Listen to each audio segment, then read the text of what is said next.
Welcome to another fight review. This is the Mike Tyson Evander Holyfield 1 fight review.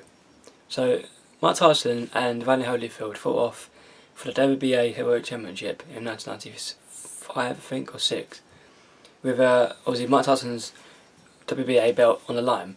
So obviously the background between these both fighters, obviously everyone, well, the majority of people do know about Evander Holyfield and Mike Tyson. Tyson grew up obviously with Costamato, gradually going through the ranks in the late 80s, eventually picking up the WBA, WBC, IBF, and eventually the Ring Magazine Heavyweight Championship in 1988, thus becoming the undisputed heavyweight champion.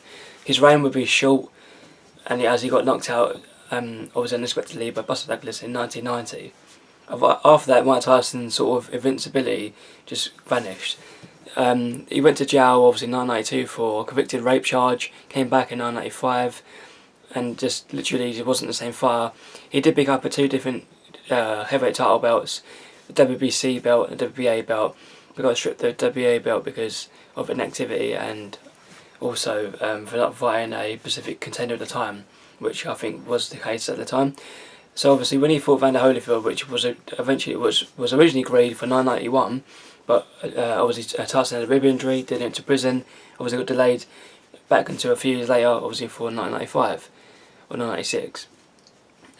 So obviously Evander Holyfield, nobody really gave him much respect in the heavyweight division because people obviously thought he wasn't a massive heavyweight, which is right. He's not a massive true heavyweight. He doesn't have the size and the real power to travel big heavyweights, which obviously was clear evident against obviously I think Riddick Bowe obviously and George Foreman, but he was given credit because he showed the toughness, and he did capture the obviously heavyweight championship as well against Buster as well, but lost it to Riddick Bowe. So they both obviously in both times as well in their careers have been undisputed champion, Tyson and Holyfield. So obviously it was a great fight.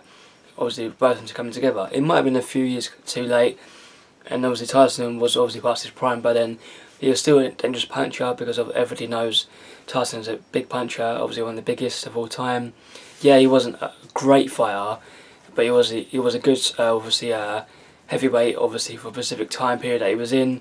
Obviously late 80s he was obviously the best heavyweight there. Early 90s maybe, obviously before he lost to Buster Douglas, but he was still a relatively big name in the late 90s, going through all the 90s as well to the obviously end of the 2000s, so early 2000s. So when this fight was announced, obviously I was only 2 years old, so I didn't know anything about this boxing obviously by then. But when I watched this fight a couple of times, I did read a lot of reviews about it as well, and a lot of background before watching the fight.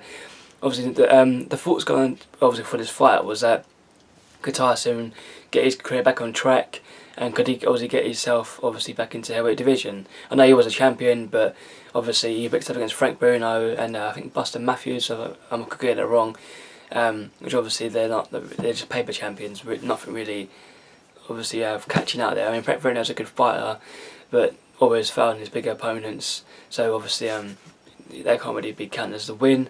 So as the fight gradually came about, obviously everyone was all hyped for it because of Evander Holyfield and Mike Tyson, two big names in the heavyweight division.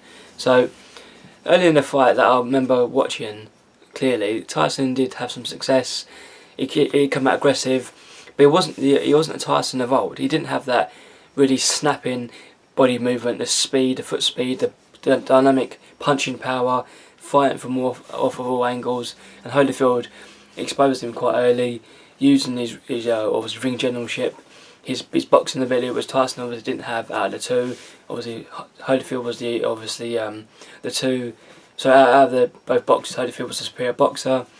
Obviously speed wise it's probably up in the air. Tyson did lose a lot of speed because obviously prison, and obviously it wasn't the fight he once was.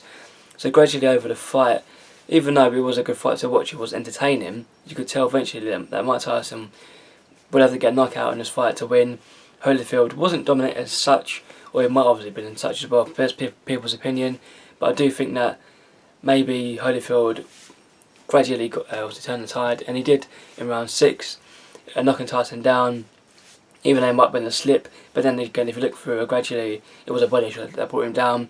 And I think after that, in my view, Tyson just kind of gave up, because really, if you think about it, Tyson's only been knocked down once before this against Buster Douglas. That was a heavy knockdown. That was a bit different because obviously different circumstances. But in this fight, Tyson was obviously in the fight. He wasn't getting completely dominated. He wasn't like a a whitewash or wasn't a mismatch. He was still in the fight and had his moments. And even though Evander Holyfield wasn't dominated as such, like I said, it was still up and up fight. So Tyson, in my view, did give up after that. Yeah, he was still there. He was still giving off, obviously, the vibe to the referees and obviously the audience that he was still in the fight. But I do think the turn tide after that round. So in the 11th round, Holyfield just literally destroyed Tyson. No, sorry, the 10th round. He just literally gave Tyson a big beating. Nothing Tyson could done. And the last 10 seconds of the round got heavily wobbled by a good combination by Holyfield. And literally Tyson was out on his feet. I'm surprised, obviously, to give credit that Tyson, to his credit, obviously, he did get out of the round. But it was no way Mike Tyson was going to make it to the end of the fight, which obviously was evident. The next round, he survived maybe 30 seconds or a minute of the 11th round, got stopped. Obviously, the referee waved it obviously off the fight, and obviously Evander Holyfield had obviously the win he was always looking for in his career. Obviously, now he was going to get a actual recognised as one of the best heavyweights in the division. Even though I did think, looking at the ratings and who was there at the time, I did think Holyfield was the best there currently. I know Riddick Bowe was champion, but by this time Riddick Bowe was a faded person, obviously faded champion. Michael Moorer, yeah, he was a good champion as well, but he did get knocked out by George Foreman. So there's obviously a batch of heavyweights coming through, Lex Lewis as well. But I do think Evander Holyfield was the top of the heavyweight division at that current time. That's just my just personal opinion. Obviously, Mike Tyson lost again for the second time in his career. Yeah, obviously he did okay in the fight, not as great as his performance, and I think he did give up in the 6th round onwards, but that's just my opinion, obviously, like I said. So obviously after this, they did have a rematch, obviously the infamous bite fight where Tyson beat Evander Holyfield twice, obviously in both ears, got disqualified, and Tyson just went down spiral.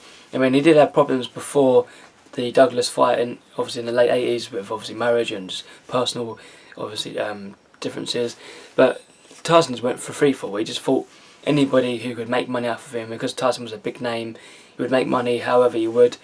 Never actually got back to the level he once was at. Got another title shot against Lex Lewis in 2002. Obviously, the review and that's all checking out on my channel. Never the fighter he once was. And I think after the bite fight, or was the rematch of Holyfield, I think he literally only fought about a handful of rounds, dispatching just literally past the prime people. And the only reason Tyson had the wins after this rematch of Holyfield was because it said the power, and he was, even though this was not a very good thing to say, even though he was probably washed up by then, he still had the power and he was better than most of the guys he fought, which is kind of a disgrace really, but when you think about it, because Tyson was way past his best after these fights and he shouldn't have really carried on fighting, but obviously he needed the money because obviously a better representation, Don King, was other people as well, but obviously at the end of the day, that happens to fighters. So Evander Holyfield, he did obviously have he did carry on with his career. Yeah, obviously, what do you think about it? Which is weird which is kind of shocking, but good as well. Obviously, Holyfield did really, obviously, have a bad heart problem, which obviously gradually was the year before that. Obviously, 8 months later, turned his career around against Tyson. Then he went for a big rematch against Lex Lewis, carried on fighting, and he did retire this year, which is a great claim for one of the best heavyweights of all time. Evander Holyfield's claim. That's my opinion. But I don't think these are up there the greatest, but he has some great fights in the heavyweight division. This has been my Evander Holyfield Mike Tyson review. I hope you enjoyed it and see you in the next video.